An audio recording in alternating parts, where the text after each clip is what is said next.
right now for this used copy of Pokemon Fire Red in this current condition. If I wanted to sell it, I could get anywhere from $75 to $150 US, if not more. When I tell you that the retro gaming market is absolutely out of control, I am not kidding. I'm going to show you today the absolute wild journey that I went on trying to find some of these old games. And I think if you're looking to like rebuild your childhood collection like I am right now, this should be helpful to you, because I did not know just how bad things were until I just started naively going to eBay and trying to pick some games up. Stupidly, over the years, I got rid of my old games because I wanted money to buy new games and the new consoles. And I say stupidly, but I didn't have money, so I guess it wasn't that dumb. But I don't know why I thought that I wouldn't come back one day and want to play some of these older games. Like, I think I assumed that the prices would go up, but I just didn't realize to what degree. I didn't realize that every hobby on the internet would become ultra commodified and everyone would just become obsessed with trying to make a quick buck, buying up all these cool collectibles and then trying to turn them around for a profit. And it's gotten to a point where if you actually want to get into the hobby of collecting old games, you face kind of a moral conundrum. You have a few options at your disposal. You can either go to eBay and start to go through listings of old games like I did. So going back to Fire Red is my main example today. This listing is for $125 US. We have another listing here for $188. Again, an authentic copy. You can see it's a little bit scuffed up.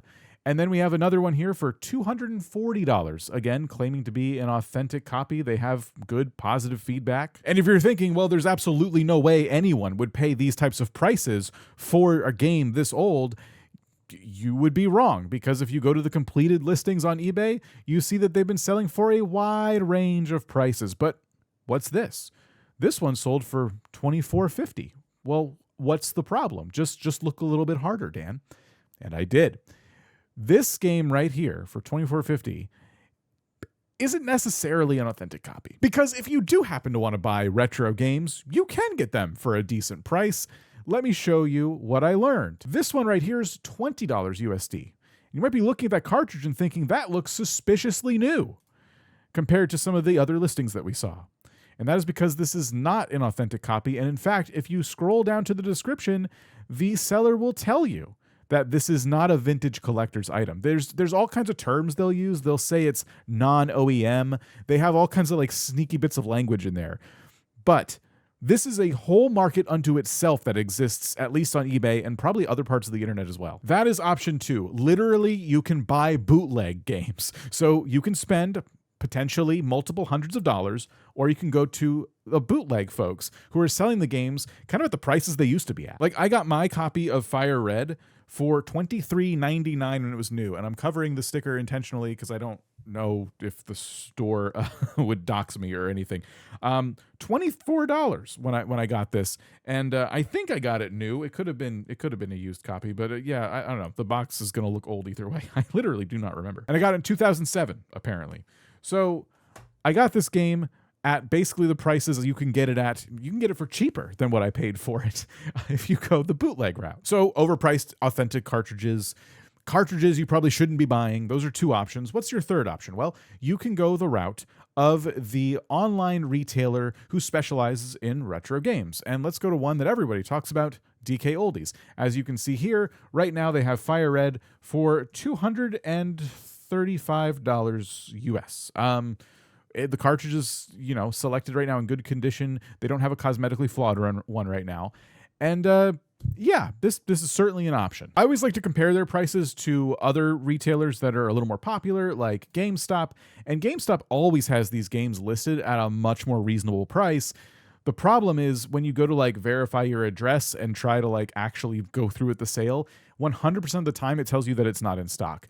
And I'm not going to put in my address to try and verify that now. Just trust me when I say I've tried this on a lot of cartridges. I invite you to try it as well. Maybe you'll get lucky, but I've always had this thing kick it back and say, oh, no, we actually don't have it, sorry. And this is where the ethical dilemma kind of comes in for me, because I do not agree with the prices that I'm seeing on eBay for authentic copies. I don't think it's probably the right idea to buy them from folks who probably shouldn't be selling the things they're selling. And I certainly don't think that retailers should be helping to drive up the market prices, and therefore I don't want to buy from them either. And with all of this, Nintendo themselves is completely cut out. The Pokemon Company is completely cut out. They already made their money on these games, which is the justification people use for going, different routes for obtaining these things. What I'm here to say is that they're all bad. There's actually no good option out of everything I've listed so far. I have found some better options, and I'm going to get to those. But in this world of purchasing retro games, there's no winning. The consumer doesn't benefit, and the original artists making the things also don't benefit. There are of course small businesses that do try to price competitively, but there's also people who go out and purchase all the stock they can from those folks only to turn it around and sell it really highly priced on eBay. It's really hard to compete when the people you're competing against are trying to actually build a whole business around selling these types of games to people, right? They can actually afford to scale that business and go out into their local communities. Maybe they find a garage sale or something and they're like, oh, hey, how much do you want for this big box of games right here? And they buy it in bulk, they turn it around, they bring it to their store, whatever it might be. It is just going to continue to only get worse because this stuff, as I said, is not being made anymore. But okay, on to my solutions to this problem, at least for now in the short term. By the way, these are not perfect. This is just what I've seen. And I think if you were just a general collector and you don't have any really specific games you're looking for, this might appeal to you. So let me show you a couple things here. One of the things I like to look at are junk or broken cartridges, and you can always find these for a pretty reasonable price. And the key word you want to be using on sites like eBay is the word lot. You can buy a lot of N64 games, Super Nintendo games, whatever it might be. And when you buy in a lot, you always get an assorted amount of games, and oftentimes these are somewhat in working condition. Editing Dan here. What I'm trying to say in this section is that when you're searching for games that are in a lot, sometimes you can find lots that are broken for real cheap, and sometimes they're not broken, as you'll see. I just don't want you to be confused. Not all games sold in a lot are necessarily broken or in non-working condition. I think when it comes to Game Boy games, what you'll find the most is that the battery will be dead, and if you know how to solder or you know someone who knows how to solder, that's an easy fix. You can absolutely replace that. Sometimes the contacts are just a bit dirty. I've watched a number of YouTubers repair games, and simply all they do is open them up and they use isopropyl alcohol and they use a toothbrush or something like that, and they gently scrape off all the corrosion and it works again. I'm not guaranteeing that's going to happen, and neither are these sellers. They're kind of like, hey, you know what, used as is. But this is one option, and if you're just trying to have a big collection because you just love old games, you're not super picky, or maybe the lot has one thing you've always been looking for, this might be something to try. And that's what's kind of gotten me into the hobby of doing things like repairing and fixing old Game Boys and things like that. There's another one here that I found, and I'm focused on eBay. There's other places too, where again, it's an assorted mix of Nintendo and Sega cartridges. These are tested, but some of them are a bit damaged. The labels aren't that good. If you're not picky about that stuff, hey, this might be a good option for you.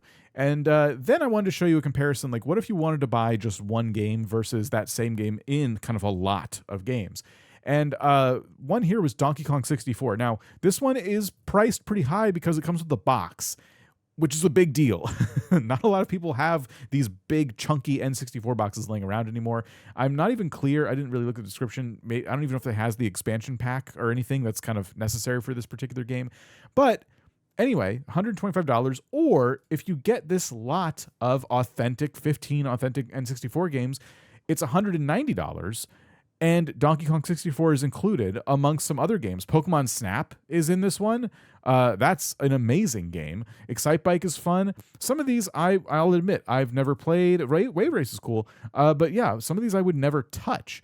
But you might be surprised. Maybe you find a game that you've never tried before. But sometimes you can find what you're looking for in mixes like this. And I feel like for $200, if your choice is between this or this is probably a much better value depending on the kind of collector you are. The other method for obtaining old games that I have for you is more about community and things like that. There's oftentimes shows you can go to that are local that are about retro games and stuff like that, and you can always pick some stuff up there, maybe negotiate with the sellers a little bit.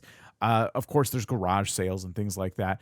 There's also stuff like this. Now, I've never used this. I don't know. This could be scams. You gotta be really careful, but there are communities like r/GameSwap where people do go out and trade games with people or consoles or whatever it might be. So if you're looking for something or you have something to trade, you could look into communities like this one. Ultimately, I think what you'll find is if you're trying to get into game collecting right now or get back into it, it's getting expensive. It already was expensive. It's only going to get more expensive. So I just don't want people to go out there and I think overspend, because while these things are rare and I do think it makes sense that they have gone up in price, I don't think they've gone up in price to the point where you should be spending $100 on this. They printed a lot of these. I really don't think they're at that level yet, but I mean, the market really decides. They're at that level if people are willing to pay for it, I guess. Let me know down below what your methods are for obtaining old games, old consoles, and let me know the coolest thing you have in your collection. I'll see you later.